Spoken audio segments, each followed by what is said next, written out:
अगर आप ये बोल देंगे कि आप धाम जाते हो तो जाओ, लेकिन पैदल जाओ, इनका प्रयोग मत करो, तो मेरे लिए बहुत अच्छा होगा, क्योंकि हम बहुत ज्यादा ही एनिमल लवर हैं।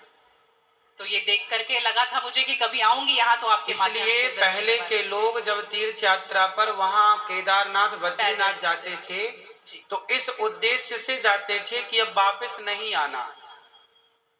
पहले के लोग जाते थे इस उद्देश्य से कि अब वापस नहीं आना, वहीं भगवत धाम में चले जाएंगे। आजकल इसलिए आज के जमाने में तीर्थ इत्यादि जवानी में ही कर लो। माँ बाप को समय है, पांव हाथ चल रहे हैं तो करा दो, भजन करो मस्त जवानी में, बुढ़ापा किसने देखा। तो समय से सब कर लो, बुढ़ापे में फिर तो खच्चर ही बचेगा। तो बुढ़ापे जो देखो बूढ़े लोग हैं जो नहीं चल पा रहे हैं पर आस्था है दर्शन की, तो वो अपने हिसाब से जाते हैं। नहीं तो गुरुजी हेलीकॉप्टर भी तो है ना। हाँ हेलीकॉप्टर का बजट सबका नहीं होता, हेलीकॉप्टर से सब नहीं जा सकते ना, उसकी टिकट ही महंगी है, 25-50 हजार रुपये लगता है, लाख रुपए भी लगता होगा, भगवान जाने, मुझे नहीं पता कितना लगता है। अब सामान्य आदमी कहाँ वो 50 हजार की टिकट कटाएगा, वो तो 1000-2000 दे के जाना चाहेगा। तो सबके अपने अपने बजट हैं, पर ये कोशिश करो कि हम अपने पांव पर चलें, हम किसी पर बोझ ना बने।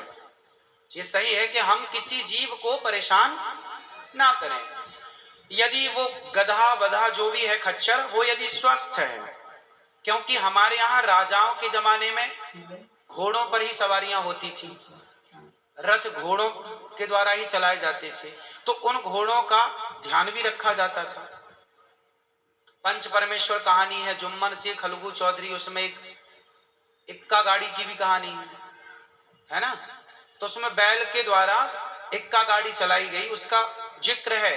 तो हमारे यहाँ पहले ना जैसे किसान खेत में जुताई करते थे, जुताई तो बैलों से होती थी, तो बैलों को ना दिन भर जुताई में रखते थे और रात भर उनको चराते थे। रात भर वो अच्छा घास खाएं, दिन भर उनको जब भी गर्मी पड़े 2 घंटे का रेस्ट, 2 घंटे छोड़ दें, वो चर लें, वो पानी पी लें, मतलब उनका प्रॉपर ख्याल रखा जाता था।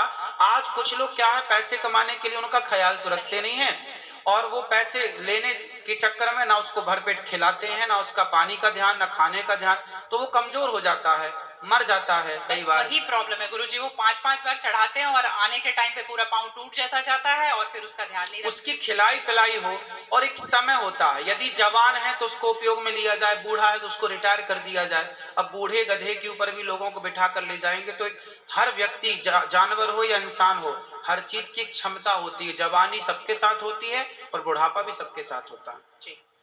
तो उन लोगों को भी इस बात का ख्याल रखना चाहिए। आप लोग भी अपने पांव पर चलने की कोशिश करें, और कुल मिला के जीव पर कोई भी भार ना बने, जीव मात्र को हम परेशान ना करें। जी धन्यवाद गुरुजी, थैंक यू।